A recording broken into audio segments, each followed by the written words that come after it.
I must say, you are a fantastic audience. You have settled yourselves, and then you even timed the expectant hush perfectly for bang on 11 o'clock. I mean, if only this kind of efficiency could be seen across the UK economy. I'm Timandra Harkness. I'm chairing this session in spite of not knowing very much about economics. And I suddenly had a terrible flashback this morning that quite a long time ago, I was asked to chair a session called "Are We Talking Our Way into a Recession?" And the panel were agreed that there was a great danger of talking the economy down, and actually underlying things were like no worse than they had been. But this was in 2007. And so within weeks of the event, we were, in fact, in a full-scale global financial crisis. So I would just like to say that correlation is not causation. And if, in fact, the UK economy collapses in the next few weeks, it's not my fault. All right. So we have a fantastic panel, but it has slightly changed. I was going to, until this morning, I could have said that we'd achieved growth of 25% on the panel because we had an extra speaker, but then he unfortunately had to pull out this morning because his child is sick. But we still have a change to the panel, as you can see. Karl is not Richard Tice, just in case anybody was confused about this.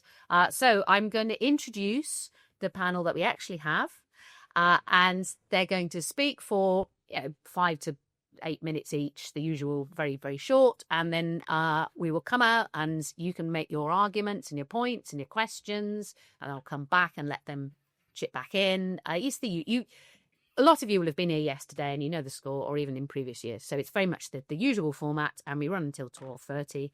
I'm going to introduce the panel in the order in which they're going to speak.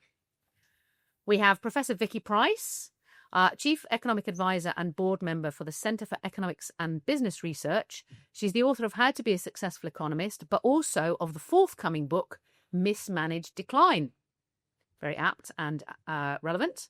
Next, we have John Moynihan, businessman, former chair of Vote Leave, Conservative peer, and the author of Return to Growth, How to Fix the Economy. I don't know if you have a copy here with you, John, that you could wave at the audience. There you go.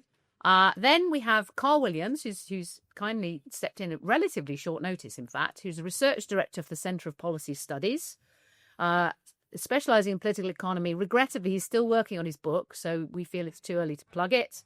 And then finally, we have Rob Lyons, who's the Science and Technology Director of the Academy of Ideas and the convener of the Academy of Ideas Economy Forum. He's the author of Panic on a Plate, but that was 2011. So you're probably due to write another book, Rob. I mean, everybody else is. I think you should keep up. So I'm not going to talk anymore. You've heard enough from me. So Vicky, tell us, do you think are we doomed? What's things looking like at the moment? Shall I do the standing up? Because so that people can see. Yeah? Okay, I'll stand up. Now, it doesn't mean that everyone else has to stand up, and maybe they will.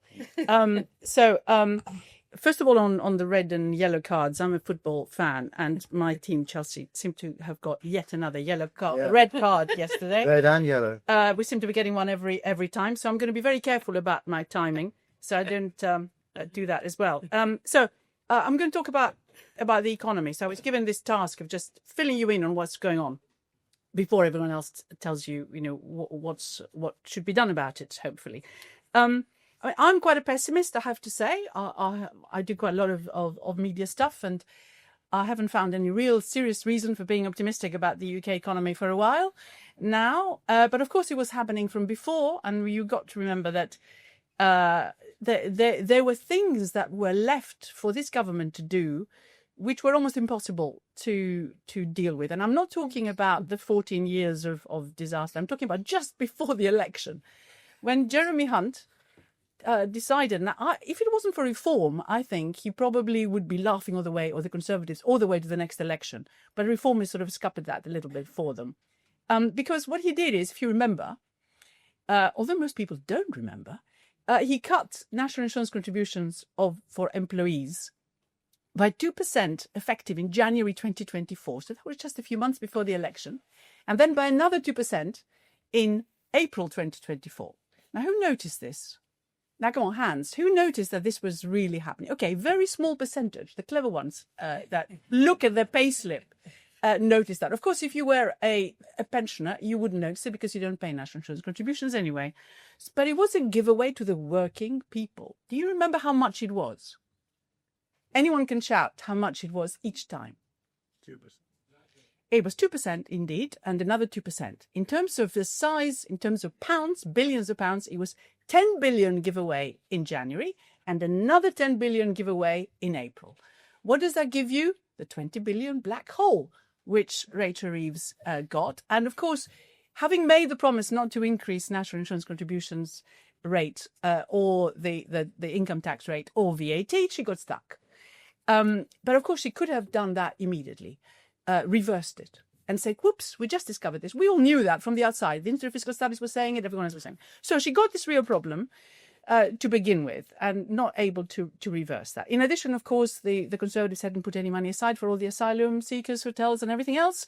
They hadn't done anything about getting through the application. So they left the Labour Party or the Labour government with all sorts of problems to deal with. And the question for us is, have they dealt with it properly? And the answer probably is, for the moment, if you look at the economy, the answer is no.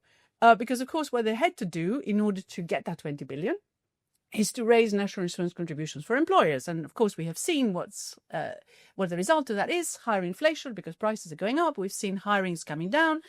And we've also seen profits being affected in a way. And less increase in wages too than would otherwise have been the case. Now, of course, that's a positive thing in some ways, not for people who work, but for the Bank of England, which might actually reduce interest rates because of that rather than anything else. So this is the position we're in. Plus, on the debt side, I mean, the thing to remember again, I'm just laying the foundations, and I'm sure we can discuss that a lot more afterwards. What Rachel Reeves did, why we have a real problem now with the debt situation, which I was asked to touch on, is that also in the first budget a year ago, what she did is she raised spending by the new government by comparison to what Jeremy Hunt had done in his March budget. Remember, he also cut national insurance contributions. But even so, she increased spending by 70 billion a year more than what had been in the March budget. 70 billion a year. How was she going to fund that? Of course, a lot of it has gone to the NHS. I mean, we've seen some improvements taking place, perhaps. But that was going to be financed as follows. 40 billion from tax increases, so the national insurance contributions, capital gains tax and everything else she did, non-DOMs, etc., and 30 was going to be borrowed. Now, that's a lot of money that you go out and borrow every year additionally. So over the Parliament. And she was allowed actually to do a little bit more because the Office of Budget Responsibility decided to change rules a little bit, the fiscal rules that say you've got to reduce your debt to GDP ratio by the end of 5 years. So in this case, it will be just before the next Parliament. And also that you should not borrow for day-to-day spending. So, and they changed the rules by allowing a lot of investment, which the government was making, quite a lot of good investment. We've seen the industrial strategy, lots of money being spent. They would allow the change that makes to your productivity and therefore faster growth into your forecast for growth, and therefore your revenues, perhaps your GDP, therefore would be slightly higher, and your debt to GDP ratio would also come into some sort of within the control that you wanted, which of course at present is nearly 100% debt to GDP ratio. So they allowed that extra spending. So there was even more borrowing that took place. All hopefully good for public for the economy. But what this has done, if you add to that the fact that the Bank of England has been selling the bonds that it acquired during the period of COVID when it helped the government finance its extra spending, which we all needed, it's accumulated huge amounts of bonds itself on his balance, on his books. So he's been selling those at a level of 100 billion a year. Now at a rate of 100 billion. Now 100 billion a year plus 30 plus of borrowing a year. That of course means that the markets begin to think, what is going on in terms of the debt that we have to be buying for you guys? And of course our rates, mortgage rates, therefore, our yields are high. Mortgage rates are high, and that's another concern. So that is depressing companies' willingness to go out and invest.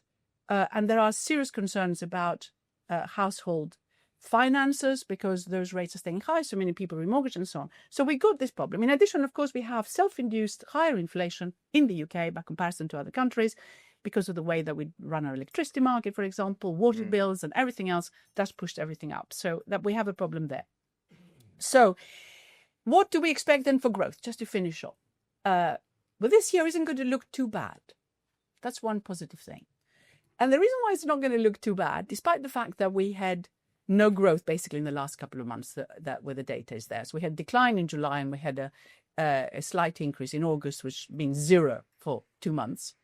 It is because of tariffs. I mean, there's geopolitics out there, which I didn't touch on yet, which of course makes the whole thing a little bit more worrying.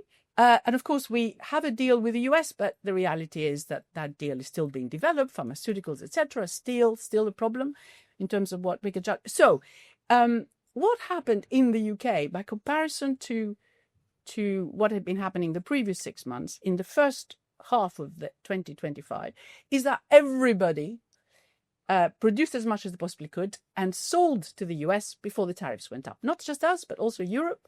That is all stopped. If you look at manufacturing production right now, it's really declining. Even if you look at services, it's flattening the growth in the last couple of months now, including September.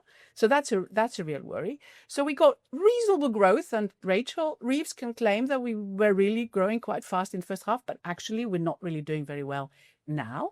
And also, even if you look at GDP, the reality is that GDP per person has been declining, and it's at the lowest increases, but it's been at the lowest rate of increase of all other G7 countries, because of course we had a population increase, lots of immigration and so on.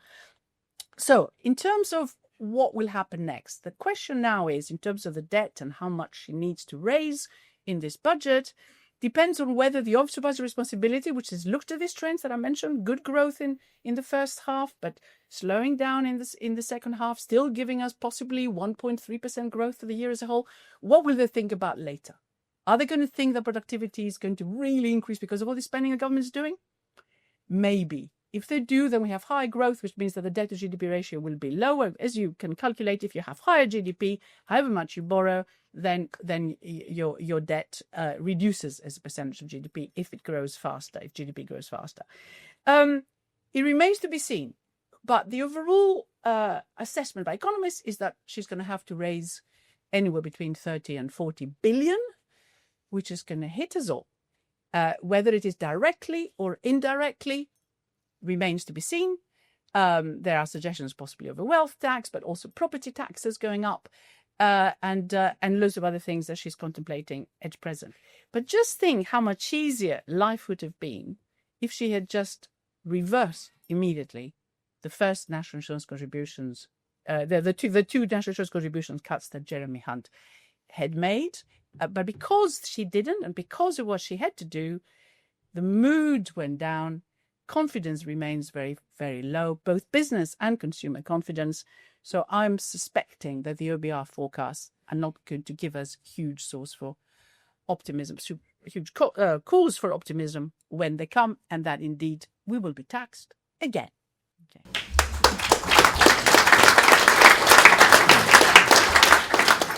Morning, everybody. I'll follow Vicky's lead in standing up. Before any of you at the back shout, stand up, I am standing up.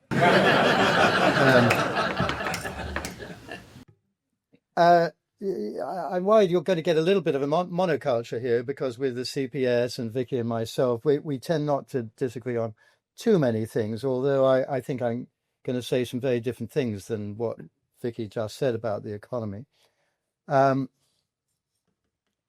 In volume 2 of my magnificent book, Return to Growth, for sale upstairs as it happens, there's a chapter on what Vicky was talking about, and we're very much in line with each other. In volume 1, however, an even more magnificent and weighty tome, unfortunately not for sale upstairs, but you can find it at all good bookshops. It basically says that there are 3 big things that determine whether your economy is going to grow or not: the size of your government, the size of your taxes, and the degree of regulation. And never forget the third, because I am actually coming more and more to believe that that is the most important thing. The fact is that if you're regulated to death, your economy will not grow. Size of government.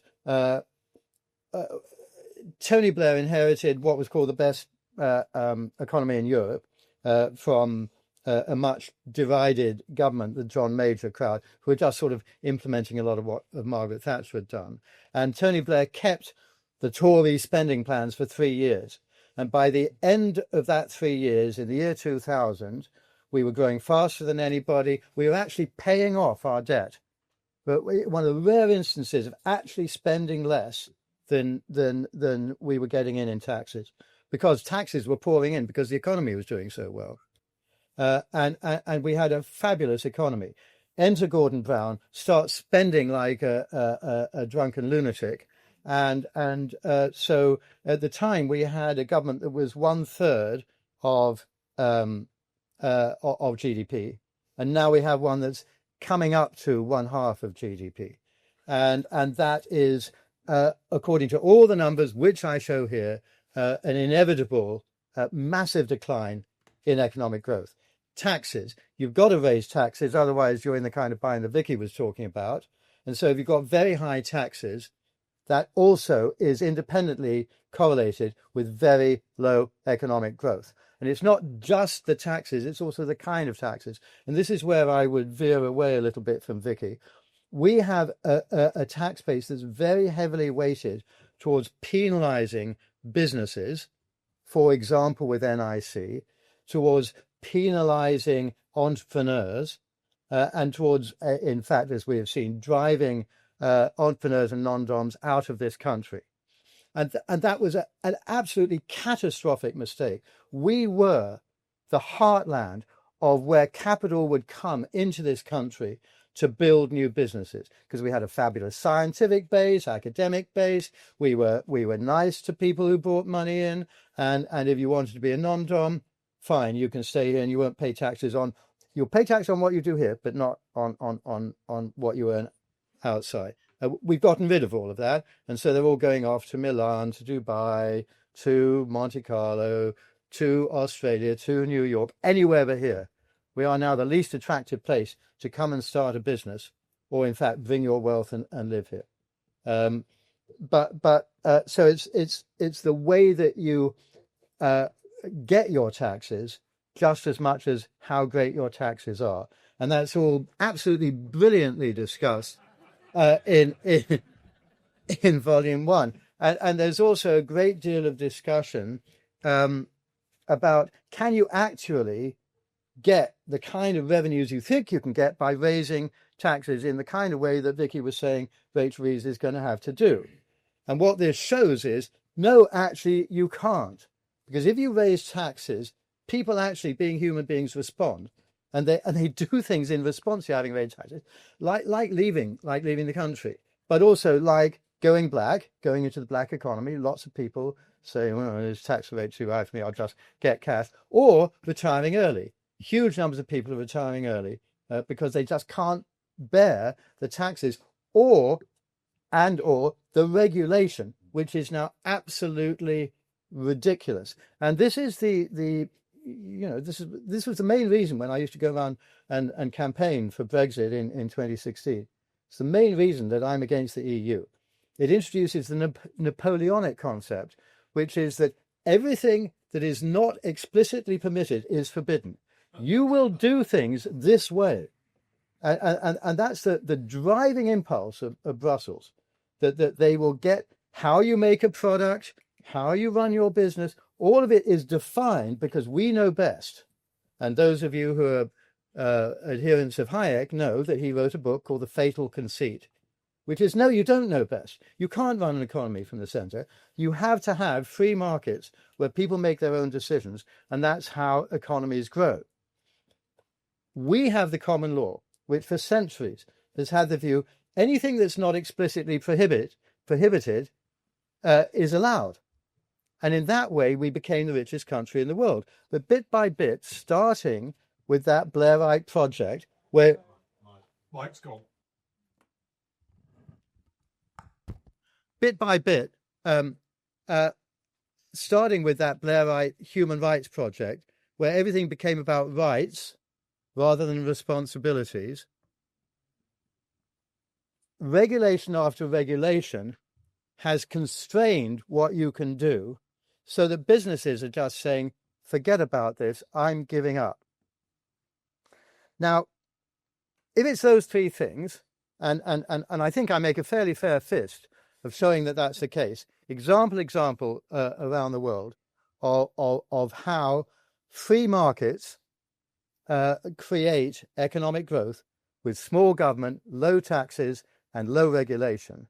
If that's the case, then we've had it. But if you look at the OBR analysis, they never mention one of those three things: size of government, taxes, regulation. They say Brexit has decreased our GDP by 4%. And a group of us in the House of Lords are about to write a letter to the chairman of the OBR calling him out on that, because it's absolutely disgraceful when you look at the claims that they're making. They have absolutely no validity whatsoever. Well, Liz Truss crashed the economy. Oh, yes, really? Well, that was a brilliant thing to do in 43 days. And so forth. If you look at what the OBR said, they don't have a clue. And their forecasts have over and over again for 20 years been absolutely hopeless. Every time they say, oh, growth is going to shoot up now that we've got a new budget, it never does. It's been hopeless for the last 25 years. What assumptions do they use? An example, I gave a speech where I pointed out that the OBR's, how long have I got? Well, yeah, come on. The OBR says that every immigrant that comes to our country comes alone with no dependents, always gets a job. 100% of them get a job, and therefore, more immigration you've got, the more the economy will go up. How has that worked out? The IFS, I spent some time with Perplexity yesterday, and I said, Perplexity, how good is the IFS at forecasting how much tax revenue we will get from these increases in tax rates? And it said, well, hasn't been very good until the most recent 2 years when it's really good. And I said, well, we haven't got the data for the last 2 years. We don't know how much. Oh, yeah, that's true. Well, why? This is the problem of dealing with artificial intelligence. I said, well, if it's just a forecast and we don't know what the answer is, it can't have been a good forecast or a bad forecast. It's just nonsense. Well, that's true. I said, well, how's it done for the last 18 years? Every single year, it said, it is forecast that the tax take will be 0.5% of GDP greater than it's actually been. And in this book that I've come across recently,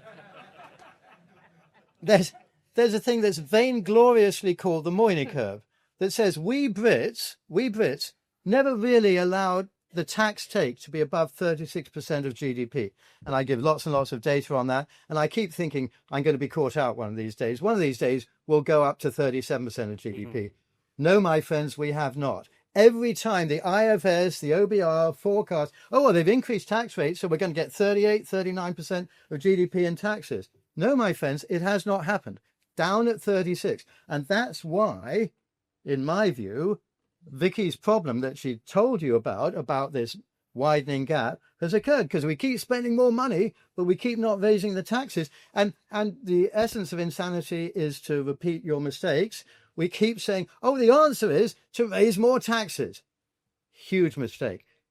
Final point. What we need is a model that works. Amazingly, there's a model. Come on. Yeah, okay.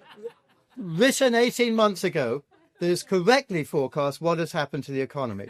And as a businessman, I know I take a completely different way of looking at it from Vicky, but I come to the same conclusion. We are in for a hell of a mess. The economy is going down the tubes very, very fast, and it's going to be a disaster. What we need is to get rid of the OBR and the IFS and get a decent model that is good at predicting what we're going to do, because that's what the economy is going to do, because that's the only way that we can start to change things.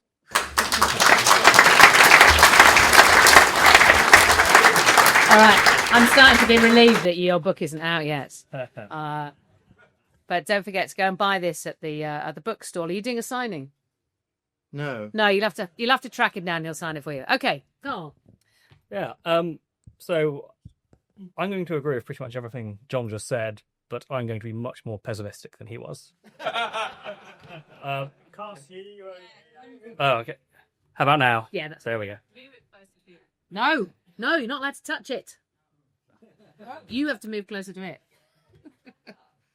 Okay, carry on. So, in a nutshell, we have, over the last 20 or 30 years, become a low productivity, low growth, low wage economy with a high spend, high tax, high borrowing state attached. And I'm just going to run through a few stats to illustrate that point and then talk about how and why I think that's happened. So, long run productivity growth in this country, going back a decade since the war, 2.1%. Over the last 20 years, it's averaged just a third of that. In fact, economic historians will tell you this is the longest period of stagnation in productivity in this country since the onset of the Industrial Revolution 250 years ago. At the same time, growth has dropped to half its long-run trend rate, if not lower. It used to be the economy would double in size every 26 years. At the moment, it's more like every 48. And in due course, it could be more like... Okay. And in due course, it could be more like every 58 years if the OBR revises down its long-term growth projections, as seems likely. And in terms of GDP per capita, we're only 6% higher than we were in 2007. So we've had very little growth in over 20 years, or going on 20 years, sorry. And ditto with wages. Average wages are only 6% higher than they were almost 20 years ago. They should be 30% higher had we had the pre-financial crisis trendline growth rate. Meantime, in terms of the size of the state, we've now got to a point where spending is approaching 45% of GDP, so post-war high, excluding COVID. This is overwhelmingly driven by debt, partly the way the debt's being structured, and perhaps we can get into that in more detail, but also I think the what's been described as the moron premium under the current government. We are paying far more to service our debt than comparable countries. Additionally, the tax burden is about 36% of GDP. So we are at the Moynihan curve, and the OBR does think it will go up to 37% of GDP. As John was explaining, this will change how people behave. People will not invest, they will leave the country, they'll employ fewer people. And finally, borrowing, the deficit's still 4% of GDP, debt is over 100% of GDP, or on course for that. And given our debt interest payments, that's not sustainable. And we are now stuck in a vicious cycle of higher taxes, higher borrowing to try and fund our spending commitments, which in turn depresses growth, depresses productivity, makes all these problems worse in the long run. And we have to think about how to break out that cycle. So this is where I come on to talk about how and why we're in this position. And I think the first thing to say is some of the Labour government's policies so far are making things worse, undeniably. The increase in employer national insurance, for example, their approach to regulations, the forthcoming employment rights bill. But most of our problems are structural and deep-seated, going back 2 decades, in some cases more like 5. The last government failed to fix them for the most part, and the government before that. These are very significant challenges. I think if you get a group of economists in the room and talk about why is productivity slowed down, there will be a dozen different theories. Everyone accepts there are scores of factors involved, and you can have a long and unproductive conversation about just how you should prioritise those. But there is just one thread here I want to pull on, because I think that is quite illuminating. And that is looking at what has happened to investment and the role of investment in driving growth. So over the last 20 years, the share of economic growth that comes from investment versus labour versus total factor productivity, so ideas, innovation, the share that labour is responsible for has increased substantially. The share of growth driven by investment in machinery, plant, houses, energy, whatever, has fallen and has trended down over the long term and is still going down. And ditto, actually, there's also a decline in total factor productivity, which means there's probably a problem in how we do innovation and take risk in this country, and we should look at universities, and there's cultural factors there. But I want to focus on what's happened on the capital front. Why are we investing less? And I think there's probably 6 main reasons there that I'm going to pick up on. The first, most obvious one, of course, is our planning system, our inability to build homes, infrastructure. In per capita terms, we have the lowest number of houses per person in Europe. If we were to get up to the European average, we'd need to build another 6.5 million homes in England alone. This is an incredibly deep deficit that's built over the course of many decades. And what does that mean? Well, it means it's harder for people to move, so it's harder for labour to be allocated efficiently to where jobs are. It's harder for people to cluster in particular areas, particularly London, the Golden Triangle, Oxford, Cambridge, London. So all the kind of the productivity gains you get from what economists call agglomeration effects don't happen in the same way. And over the course of decades, that adds up. Secondly, energy. We have the highest industrial electricity prices in the developed world. They're 4 times American prices. This has been coming for a long time, but has really come through in the last 2 or 3 years. Our heavy industry, what's left of it, is leaving. Our chemicals industry is closing down. The North Sea is in trouble. And these are the areas where you tend to see far higher rates of productivity growth anyway, just because it's harder to improve productivity in the services economy generally. Balmore's cost disease comes into play. So high energy prices have kind of disrupted some of our most productive and innovative sectors. Part of that is, I think, to do with the way we've done net zero in the energy transition. So instead of energy addition, we've done energy substitution. And actually what we've done is we've reversed a 300-year trend of the amount of energy being used per person going up to that now going down. There is no way that is not going to feed through into economic growth. So planning, energy, and both of these, I think, are in some ways emanations of the problem with regulation, which John described, the growth of the regulatory state. And that also affects business. In the 2010s, despite all the kind of bonfire of the Quangos, bonfire of regulations, we hear again and again, new regulations added at least £6 billion net to the annual costs for businesses over that period. We are making it hard to invest. We're making it harder to take risks, to innovate, and that then is feeding to other cultural factors. Over the last decade, and this is less an issue now, we had a regime of ultra-loose monetary policy, ultra low interest rates, loose monetary policy. This interacted with the planning system works. We weren't building enough houses, but you couldn't get return on your capital elsewhere, so money flows into housing, inflates house prices. This creates problems for young people in particular, and this feeds back into labour market problems. But also you have the issues with zombie firms that survive because there is no or a very low cost of capital. And I don't think you get the economic restructuring you could have seen otherwise. And this maybe feeds back into some of John's points about institutions, the OBR and the Bank of England, and the ONS in terms of the data we have, and actually what tools we have for managing and understanding how the economy in Britain is functioning. 2 other things to mention. Firstly, the tax system. The Tolley's tax handbook has increased from 6,000 pages to over 20,000 pages in the last 25 years. Incredible extra layer of complexity. It has generally not been conducive to investment and business investment. That has changed a bit more in recent years with the permanent full expense introduced by Jeremy Hunt. But on the whole, it is a unhelpful, hard to navigate system which deters investment. And then finally, because I am sort of substituting in for Richard Tice, I'm going to mention immigration, some of John's points again. And I think the headline point here is the era of mass migration, which really begins in 1998, and that's the first time net migration passes 100,000 per year, has coincided with this period where the trend rates of productivity, GDP capita, etc., have collapsed. Obviously, correlation is not causation. And just talking about there are all sorts of factors that play here.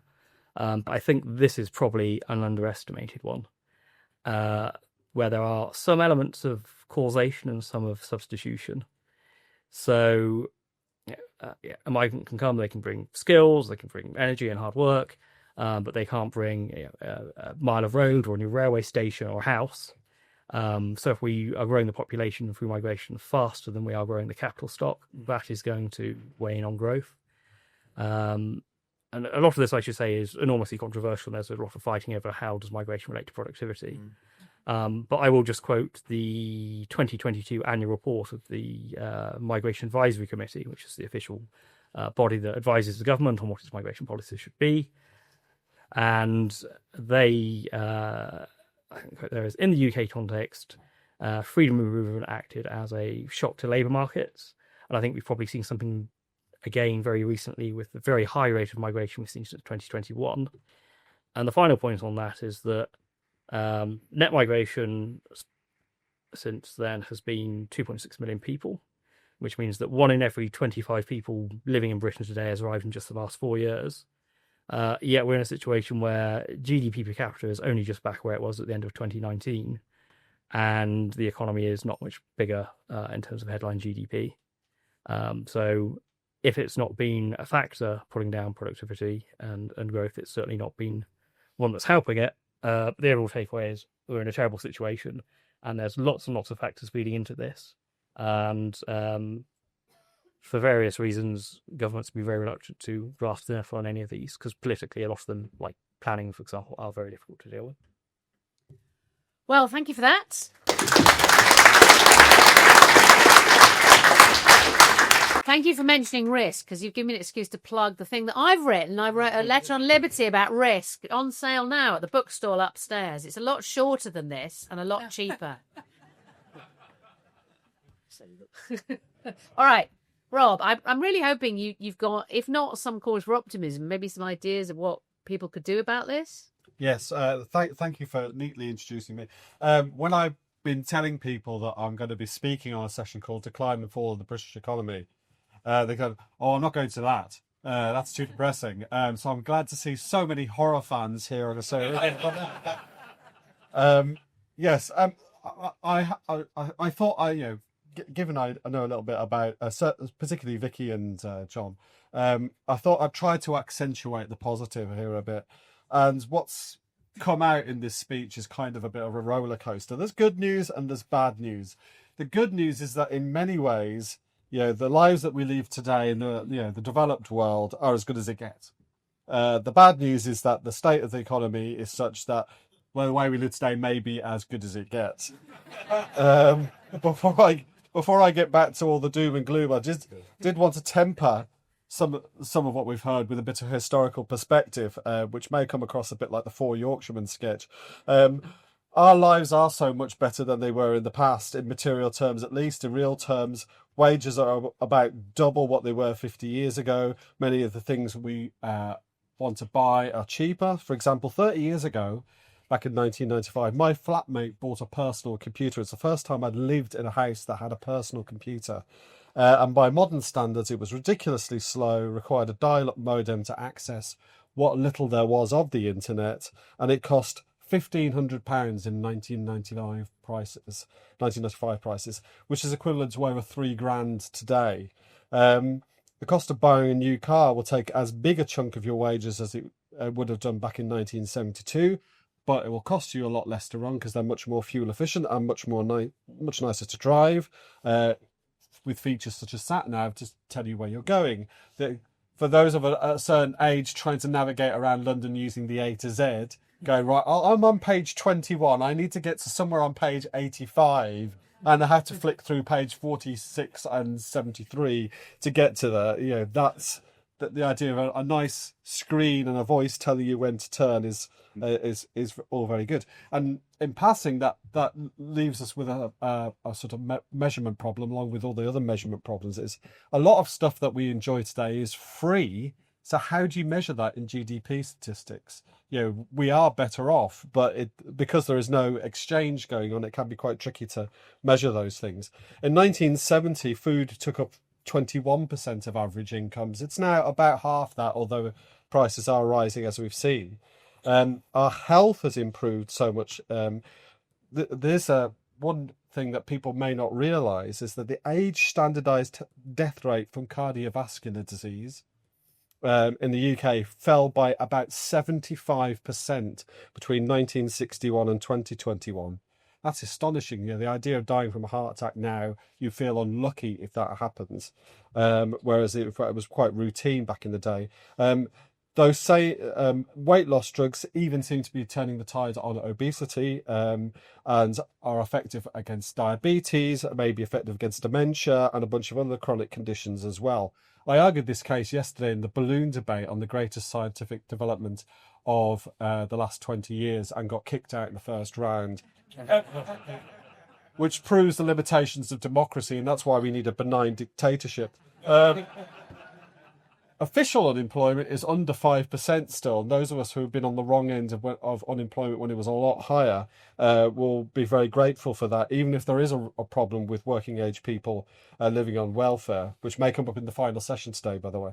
But most people seeking a job can get one of some description. So there are plenty of reasons to be cheerful as well. Sometimes we should just stop and allow ourselves to be amazed at the many things that we've done. They are the product of investing in research and development somewhere in the world, and of which we don't do enough of in the UK, and market economies encouraging new products and new services. So that's the good news. The bad news, it's also the case that, as people have said, the cost of buying a home has gone through the roof. Energy bills should be declining, but they've shot up. As a variety of energy bosses told Parliament this week, even if the price of gas halved or even went to zero, bills would either stay the same or go up, just from policy costs alone. That's how mad things are getting. The UK government is drowning in debt, but thankfully the French, the Italians and the Japanese are even worse off, so at least we've got Schadenfreude on our side. That said, the markets seem more worried about our debt than about other people's, because we've got persistently high inflation and our general direction of the government not grasping the nettle in terms of giving the markets a narrative about how this is going to change. And so we're paying a premium on how much we have to borrow. Our balance of payments is poor. Manufacturing and production in general is suffering. We've even started to put off life sciences companies. I mean, life sciences companies love the UK and they're starting to leave. I could carry on the litany, but others have done it so well. So I'll... one thing, and Karl rightly points out, these things aren't new. That this sort of secular decline in Western economies has been going on for 30, 40 years, whatever you want to choose as your starting point. So unravelling all of that is going to be very difficult. And it has got much worse in the UK since the financial crisis. So the one good piece of news I want to end with is that much of this is solvable because it is the fault of bad policies, and we can change policies. Where we've had free markets, they've tended to work well. Where we've had things that run by the state or regulated by the state, they would work less well. So, I mean, Rachel Reeves's approach to a gasping UK economy is to strangle it. You know, get back to life, come on! No, don't. That's not the way to do it. We've promoted renewable energy at the cost of higher bills and lower energy security, impoverishing customers and consumers and driving away industry. We can't build anything more because of endless regulation. Just changing those policies, just a few policies, would cost the government nothing. Probably save a lot of money by sacking a load of bureaucrats and encourage more activity, boosting tax revenues. And we should cut taxes too, and that means the government doing less. The triple lock on state pensions should be scrapped because that is a time bomb waiting to go off. It's unaffordable because pensions keep rising faster than earnings. I think there's a decent case for higher interest rates, or at least keeping them as high as they are now, rather than the assumption of constantly cutting, because, as Karl said, cheap credit has been keeping too many poorly performing companies on life support, and that's dragged down the performance of the economy as a whole. Oh, and the supposedly neutral civil service and the quangos will push back on any attempt to change all these policies. There are some things that we couldn't control. We couldn't control the fact there was a pandemic. We couldn't control the fact that the US mortgage market went tits up in 2007 and so on. And the current bubble over artificial intelligence is worrying many people. And we face some demographic challenges as well, because we are an ageing population. And while those things are solvable in many ways, they still represent a bit of a challenge to us. But if we could stop doing bad things, stop doing bad policies, and make it worthwhile for people to do useful things, that would be a very good start indeed.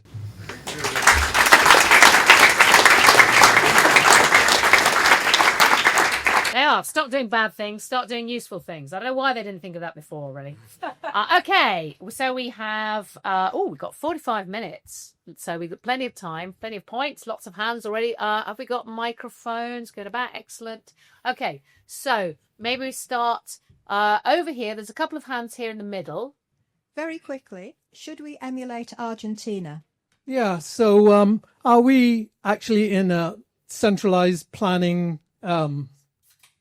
planning policy, like a Soviet government with all this policy? I think every single speaker has spoken about regulation and policy, holding everything back. But no one has really addressed undoing years and years of cascading policy and regulation. Is there actually any mechanism that we can have to undo these years and years of actually meaningless regulation? Just look at HS2 as the perfect example of regulation gone bonkers. Is it time to change how we measure economic performance? So the panel spoke a lot about GDP per capita rather than GDP. But what about unemployment? At the moment, it's people actively looking for work and not people who have dropped out of the labour force, which is a big issue. There seems to be a consensus on the panel that the state is too big. That's probably right. But can I get a concession from the panel that the state is too inept? And I'll just give you two examples. Energy first. We do produce too little energy, too high price, too reliant on imports. But I think the cause of that is partly state ineptitude, in that it did very well when we had the CGB. Actually, grid energy expanded throughout. We had a very good system, and it failed under privatization and an objection, an abandonment of planning. Secondly, housing. I think a primary cause of the housing crisis is the deliberate destruction of state sector capacity in house building. Okay, very good point, well made. Okay, just a quick question. Everybody on the panel, most people on the panel, are talking about too much state spending, etc., as being the problem. What I want to just, I am going to push back on that a little bit, actually, because the same argument was made at the end of the Brown government by the incoming Cameron government, and they imposed austerity for about a decade or so. And my understanding is that is not only did it fail to actually reverse the economic decline, but my understanding is that the UK's credit grade rating got downgraded twice. So, excellent, good. I like a bit of disagreement from the floor. So we're going to go to you, and then I'll take that person really, really keen in the middle his hand up, and then I'll come back to the panel. Off you go. Yes, I accept that we are better off than previous generations, but isn't the real problem that future generations, that our children are not necessarily or highly unlikely to benefit from the rising living standards and wages that we have, and that any sort of growth in the last, say, 20 years has been negligible compared to what happened in the last 50 years. And the other thing is that often growth is a result of a decline in jobs. So companies become more productive by getting rid of workers. And isn't it a fact that if we get rid of much more workers by replacing them with technology, which then increases the profits of the companies, isn't it such that we will end up with so many people out of jobs that taxes would have to rise in order to cover the living costs of all those people that are thrown out of work because of this drive for productivity? Excellent point, well made.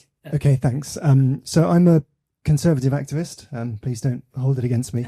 I think one thing we haven't touched on is just how our financial weakness is bleeding into strategic weakness. It just seems to me that as a country forever trying to live beyond our means, it makes us very vulnerable to being importuned by the powerful and wealthy, and China is a great example of that.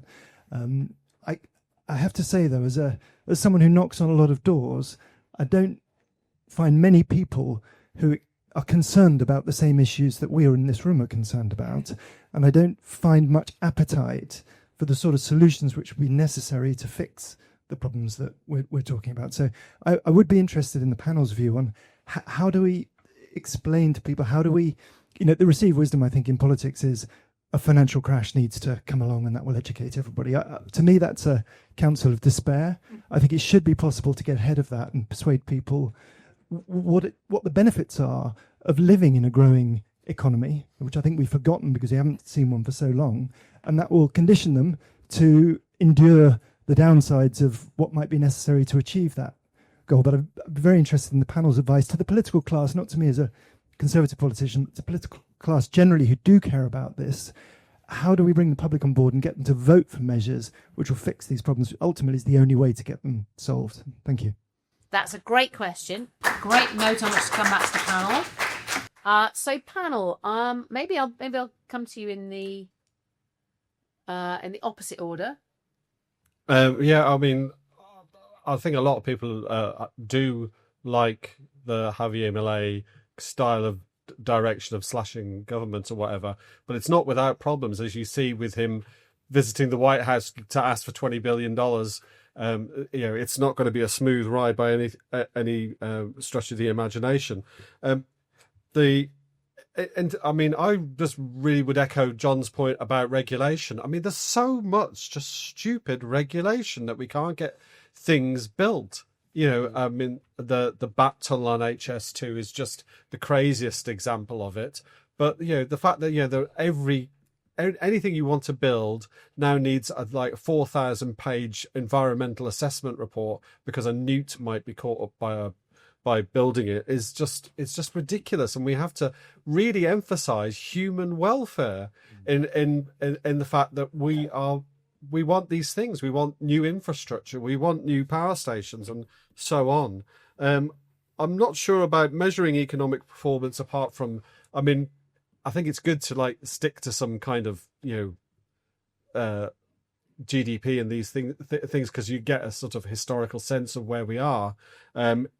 With the proviso that I mentioned about how do we measure the free stuff, it's people are working on it, but it is an interesting question. State ineptitude, I would agree with William here about that, but I wouldn't be too rose-tinted about the idea of planning the CEG, but the old, was it the Central Electricity Generating Board that you mentioned, and council housing. The market works pretty well at developing these things if we don't skew it by saying you must have more renewable energy and we are going to stuff the renewable energy producers' mouths with gold. As we discussed yesterday in the session on energy bills, we're spending a stupendous amount of money on producing unreliable and expensive electricity, and we've just got to stop doing that. Even if we just stop where we are, that would be a benefit rather than keep continuing to plough down this route and make it easier to build things like nuclear power stations and consider, we have to have a plan. So I accept that.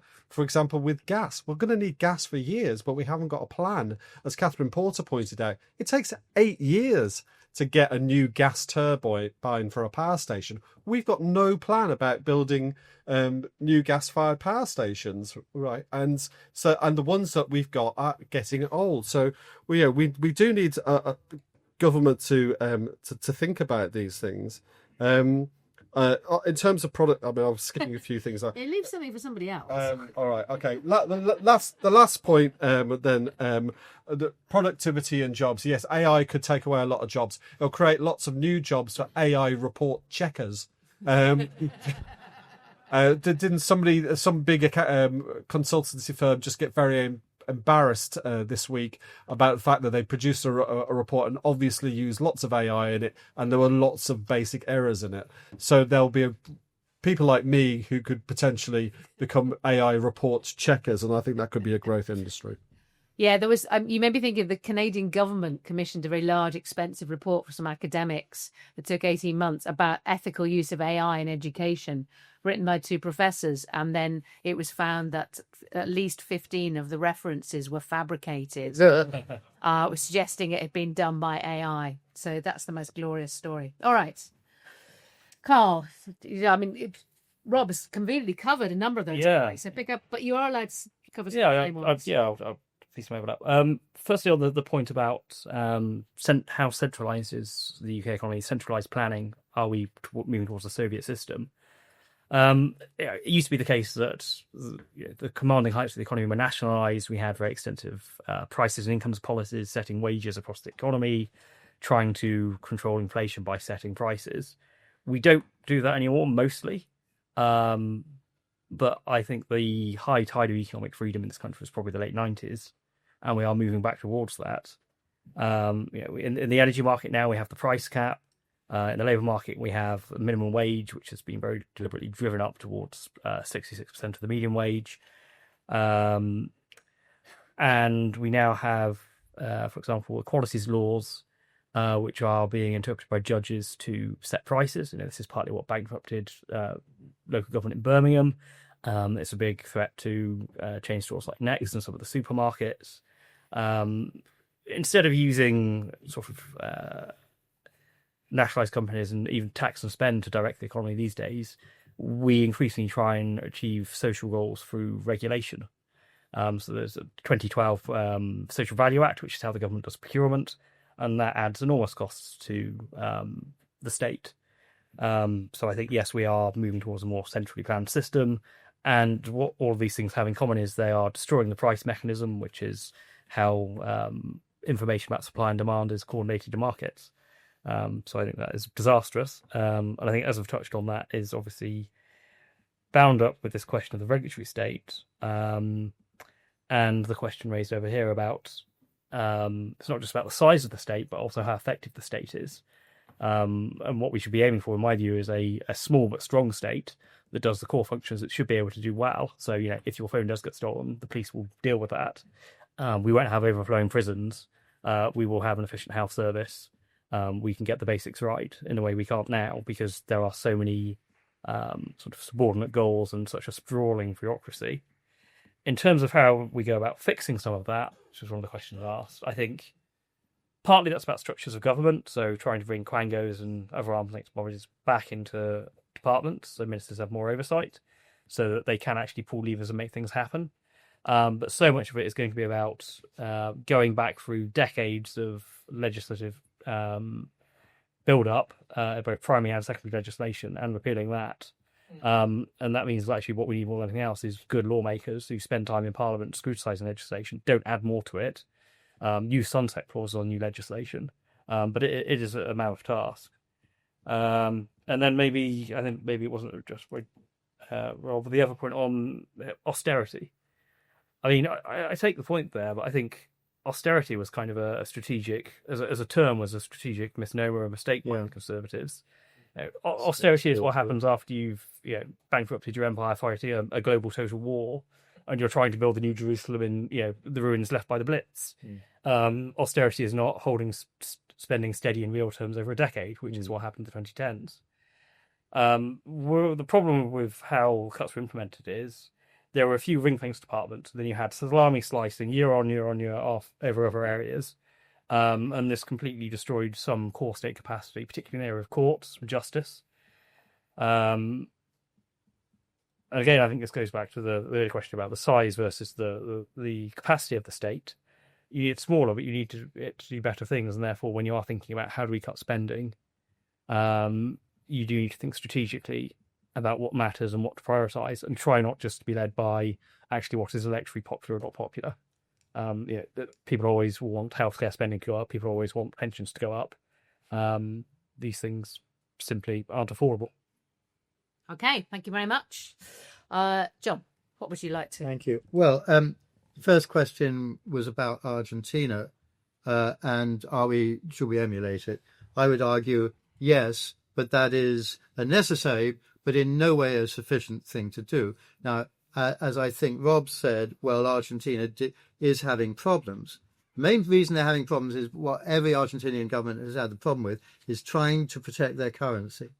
And interestingly, that is the problem we had from 1945 onward, with conservative government after conservative government trying to get growth, but at the same time trying to keep the value of the currency up. It's impossible to do that, and you can see that was catastrophic. That's one of the main reasons we haven't grown. So yes, we should emulate Argentina, but no, we won't be able to defend our currency, and it will go down because we are poorer. And that'll lead to us all being poor. It'll lead to increased inflation. It'll lead to all sorts of problems. But that's going to happen. And one of the big questions is whether we will reach what they call the Millet moment prior to the next election, when everybody gets so absolutely fed up that they're prepared to vote for the most radical things. And at the same time, people talk about an IMF moment, where the IMF has to come in, like Healy called them in 1976, I think, 5-6. Now, what I'm hearing out of the IMF, whisper, is, mates, you're on your own. Don't think we're going to give you any money to bail your economy out. We're busy, bailing out Millet and other people, but not you. Not you. You've made your bed, now go and lie in it. So there's a very interesting question that the IMF will not impose all these restrictions on us. We're going to have to impose them on ourselves. So where will the grown-ups be in the room? And will they happen before or after the next election? Because here's the problem. We've all agreed what is depressing the economy and economic growth. But every single step that you want to take is electorally unattractive. So if you say I'm going to cut the civil service in half, if you say benefits for an unemployed person, talking about unemployed people, is going to have to go down to 1/2 or 1/3 of what they are getting in order for them to be incented to go and get a job. If you say that, it's all massively electorally. You're bastards. You're George Osborne doing austerity. You don't like the youth, and all of that. So that wise would have been interesting to have Richard Tice here. Is reform going to come up with an economic policy, because they ain't come up with one whatsoever right now, that acknowledges these problems and commits to being the grown-up in the room? Because if they do, they know that they are much, much less likely to get elected. And we got 3 years to go. So there's your problem, which is really problematic, because if they don't say they're going to do it, then it's not in their manifesto. If it's not in their manifesto, then the House of Lords is going to be able to trash them. Now, in order to prevent the House of Lords trashing them, they have to put in 500 peers. Or the current way peers are done, 2 a week. That means it's going to take over 5 years to get all those peers in, by which time they've lost the next election. So, before they've got the 500 peers in, all of those Lib Dems, Labour, Crossbench, all those people who have a natural majority in the Lords will be in the way of reform getting any of its stuff through. And so they've got a real dilemma. Do they put in a manifesto, in which case House of Lords is not allowed to interfere, or do they not? Because if they do, they'll not attract the electorate. Now that point about do we have to look after the youth? Well, yeah, that's a problem. But don't forget that in 1800, 90% of the people worked on the land, and now it's like 3% work on the land. You've got to allow natural changes to take place in the workforce, otherwise you've had it. And as Rob said, the way what a young person gets these days is just unbelievably fantastic compared to what we had when I was a child. We were lucky. Is the state inept? Of course it's inept. And by the way, the GNP growth numbers, whether straight or per capita, are goosed by the fact that we've been increasing the size of the state. Because every time you add a civil servant, and we're adding thousands a week, still, every time you add a civil servant, GNP goes up because you're paying them, and that's economic activity. Now, if you take away the economic activity that's the goose from the increase in the size of the state, you find that the private sector has grown less than 1% GDP per capita for the last 25 years. Hasn't grown much at all. And of course, goosing the economy by increasing the size of the state has an end point at some point. I mean, the French are testing that at 50%, 57% of GDP right now. But anybody who thinks that the state, a large state, is good has to look at the worst growing major economic bloc in the world, the European Union, and with massive youth unemployment, with all sorts of problems. Do we want to emulate that? Because that's the way we're going right now. We're halfway to rejoining the EU with all its problems. I better just stop whittering, hadn't I? Get Chas to back at you. Yeah. Well, I think I'm asked on these panels, and I do come every year, and sometimes I do quite a few of them because I am a bit different to others because I am in favour of the EU.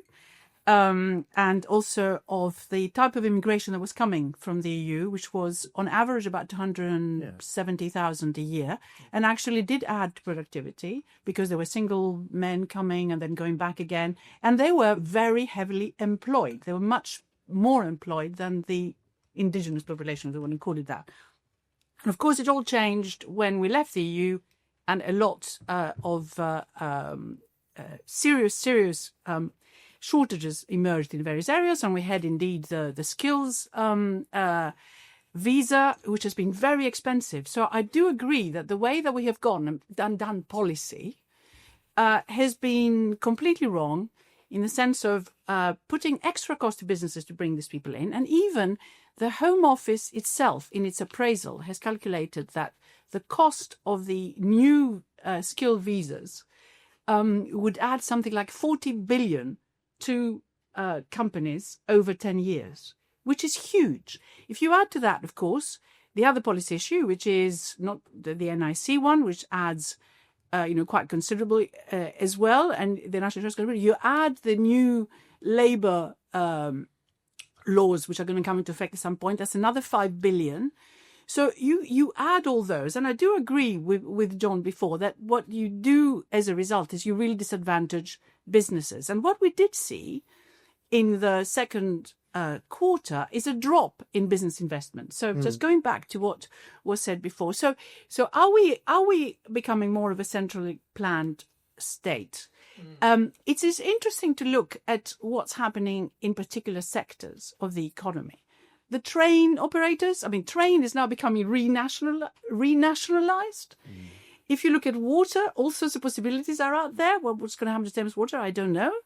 But of course, there's a lot of dissatisfaction with all that. There's been a review by John Cunliffe. We're talking now about maybe getting rid of the regulator and having perhaps something else. And there's actually a look now at loads of regulators. Are they doing the right thing?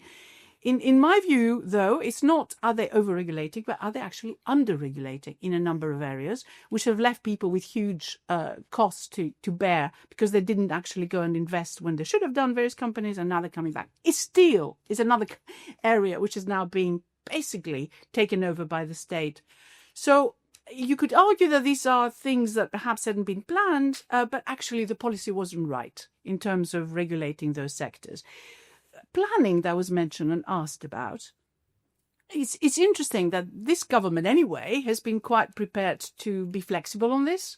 And I was just reading in the papers yesterday that in fact for London to get the councils to build more, there are discussions now with Sadiq Khan to make sure that he also accepts a reduction in environmental regulations. And even thing I had not quite realized that new houses have to have windows in two different directions because that way you get less damp inside and all that sort of stuff. But somehow or other we seem to be prepared to scrap that requirement.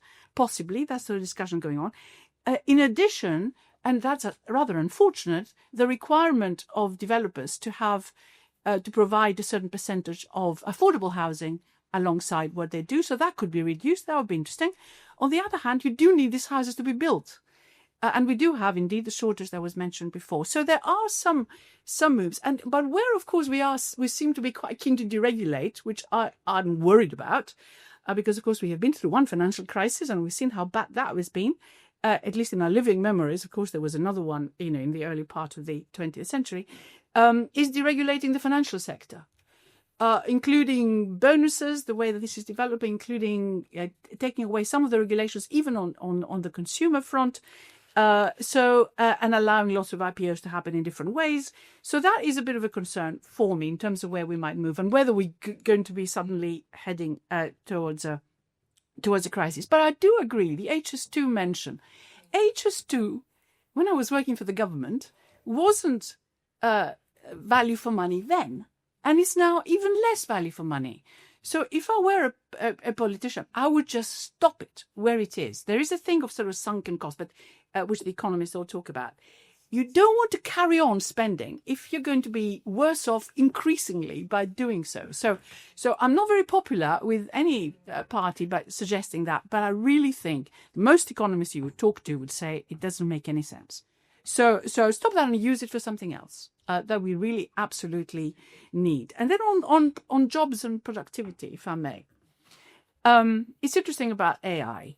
What we find so far is that actually AI has not done anything for productivity for the economy as a whole, which is really interesting and worrying.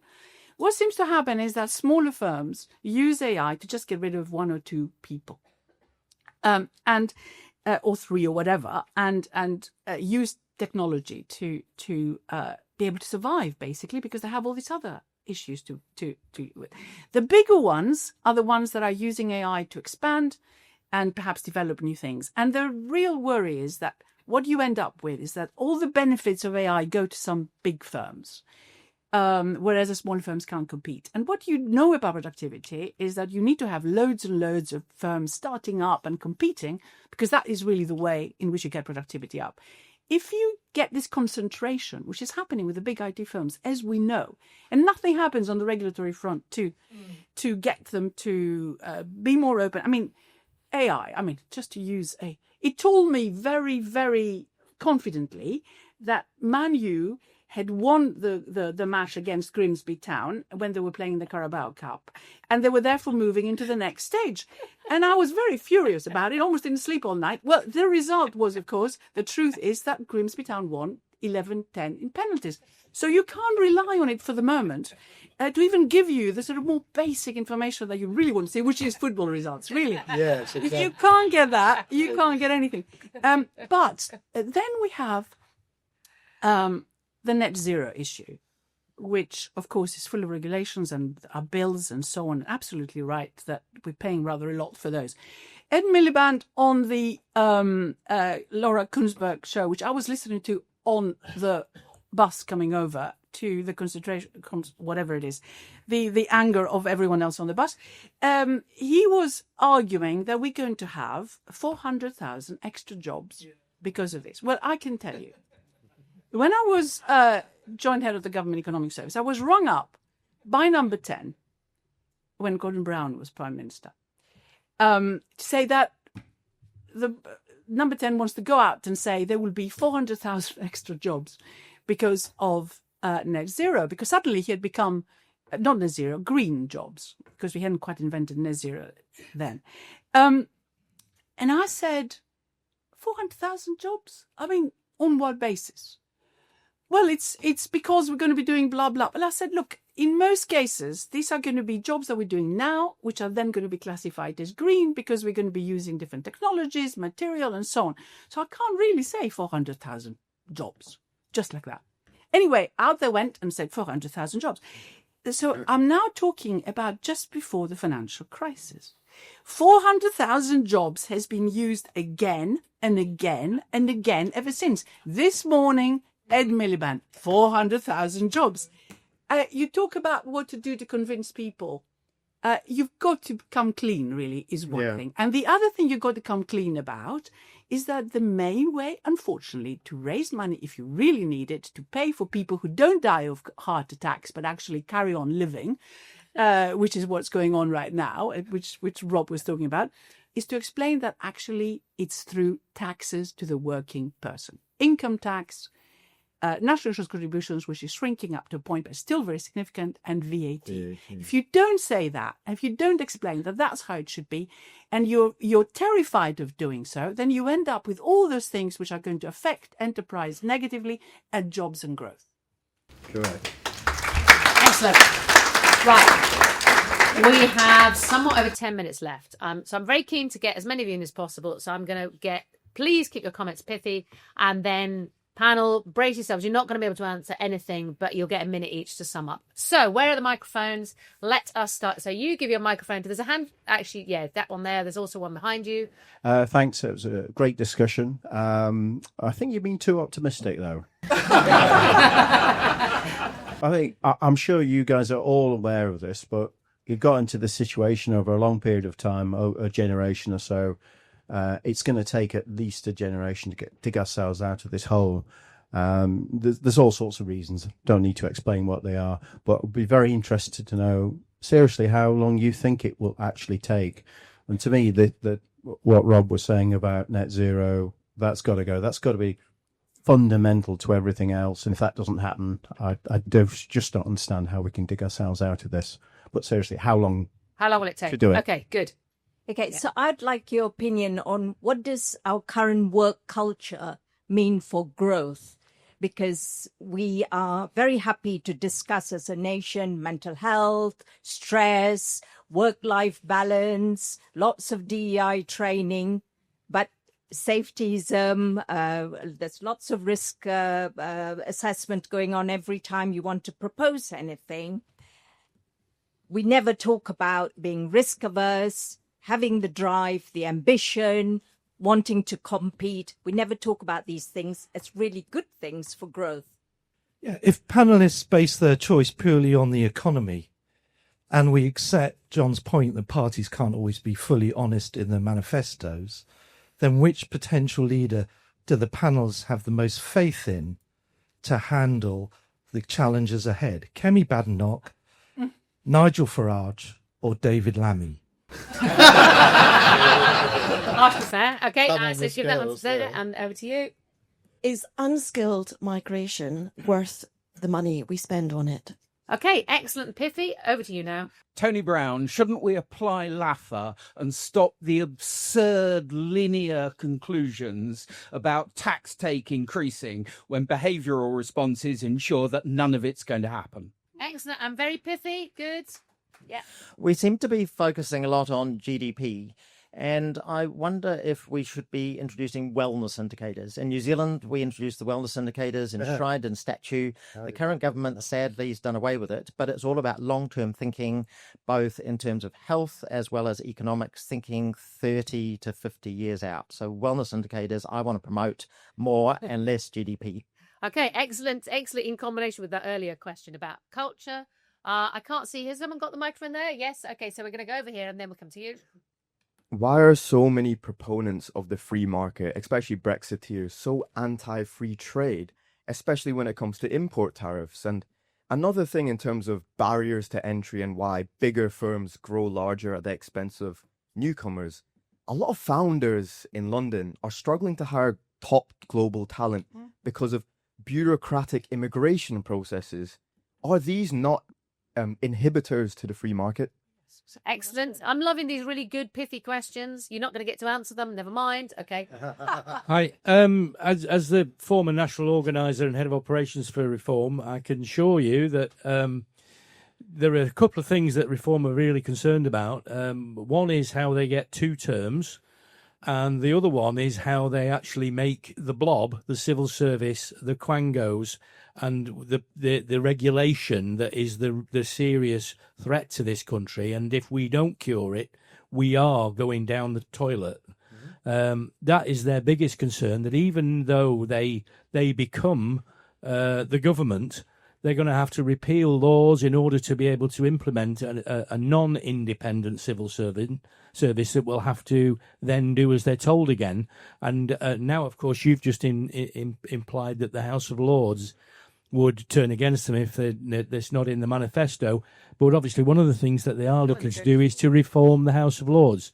possibly to get rid of it altogether. Okay, excellent. Give that microphone to that guy there, just in front of the pillar, and then I'm afraid that's it. Take 5 years to. Thanks a lot.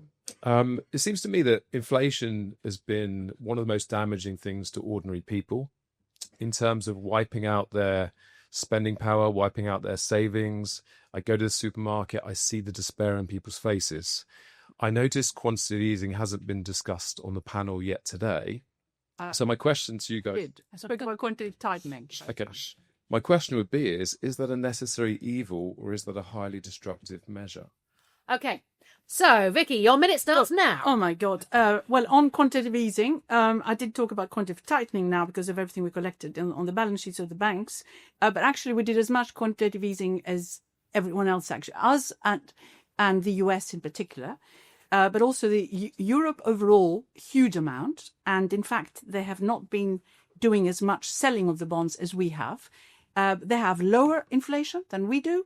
So a lot of what we've seen on inflation is caused by other things in the UK and not by that. Number one. Number two, on wellness, yes, it sounds wonderful, but it doesn't get you anywhere. So you might as well just ask people, are you happy or not? And then you get some idea about that. And if you don't actually know what's happening underneath all this, it is absolutely true. We don't measure GDP properly. A lot of say, a woman who stays at home, that doesn't count, whereas someone who hires somebody, it does. So that adds to GDP, which is really interesting. On migration and on the costs of migration, absolutely right. I did speak about the cost of the skills visas we have now. The interesting thing about having open migration is that as a firm, even a small firm, you can actually bring in whoever you want as long as they can then go back, which is exactly what was going on when we were in the EU. It meant that you can expand without worrying about increases in wages. And that is really what helped keep inflation low for so many years. And then, of course, we reversed that by leaving the EU. So there is an issue about how you do your migration and how you control it. And you're absolutely right. The LAFA one, I'm sorry if I can say, yes, of course, one of my people I worked with, Doug McWilliams, has produced this book with LAFA. There is quite a lot to be said for it. But their plan that I looked at for growth does not include any way in which you can raise any revenue. It seems to be mostly on what you can cut rather than what you can increase your revenue on. Okay. Thank you very much. Very pithy. Okay, John. Vicky introduces Doug McWilliams, one of the few good economic forecasters. He has an article in today's Telegraph. By 1950, Britons will be poorer than Poles, Turks and Malaysians. Unbelievable, but also correct. Now, somebody asked, well, how long will it take before we can turn this around? Well, let me offer you a historical analogy. Rome had the most fabulous banking system. You could do what you can do today in terms of asking for money in Spain and giving it to somebody in Lebanon or whatever. It was a really well-developed, fabulous banking system. In the year 260 AD, all mention of banking in documents in the Roman Empire disappear, because the banking system disappeared. And it didn't reappear for 1,000 years. That's the Dark Ages. Okay, I'll go very quickly. DEI, etc., you've got to get rid of the European Court of Human Rights. They're quite tricky. Who's the best leader?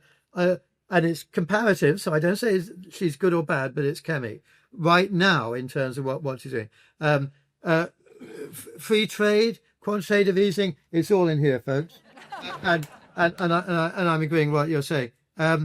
We know best is what wellness is all about. No, we know best about whether you're well or not. No, put money in people's pockets by growing GDP, and they'll be happy people, and let them spend it how the hell they like. And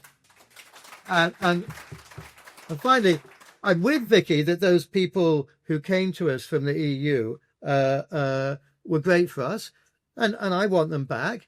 And they were refugees from the EU, Vicky, not importing the EU to us. Loads of Greeks. And our problem with immigration is that we're allowing huge amounts of family immigration, which does absolutely nothing for GDP. Excellent, thank you. Oh, you're 90 seconds left Yeah. now. I mean, as Adam Smith said, there is a great deal of ruin in a nation. I think it's entirely true that so much of what has gone wrong with the economy in recent decades is self-inflicted. There are demographic headwinds, there are geopolitical headwinds, and yet we have made bad decisions again and again and again. So in terms of how long will it take to get back on track and undo that, I think that is a generational thing. And another historical analogy here, and it's a very tried one, is the 1970s into the 1980s. Margaret Thatcher's first term, macro stabilisation; second term, defeat the unions; third term, you're getting onto privatisation and public sector reform, and that continues through the 1990s. But really, that's a sort of 10 to 20 year program, and I think that's what we need in this country. But we need, I think, in many ways, a better political class that's able to deliver that.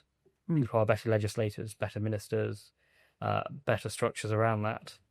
But I am optimistic about young people coming to politics these days, much younger than me, I should say. And I think there is a lot of energy. So I am still positive that though things really, really are bad and getting worse for now, we can still turn them around in time. That's the spirit. Okay, Rob, you've got 90 seconds to take us or send us forward into the rest of the day of discussion. Off you go. Well, I think some things can be turned around quite quickly, actually. I think net zero is something that we could rein back in. We can, no heckling now. He's got little enough time as it as is. we were discussing in the energy bill session, you can get rid of some of these subsidies relatively quickly. You'll be bankrupting some renewable energy providers. Yeah, excellent. C'est la vie. Which leader? Well, I would say the Conservatives have taken a more serious line on this, but I don't trust them after 14 years of screwing it up, so I don't know about that. Tariffs, nobody's mentioned, but don't worry, because there's a session called Is There a Case for Tariffs today, which I'll be chairing in this room straight after lunch, so do come along, featuring William Clouston and others. And one form of regulation I would like to see is enforcing headphones on buses so that people like Vicky Price can't disturb the honest citizenry of this country. That's it. Thank you very much. Thank you to a fantastic panel and to all of you for your brilliant questions.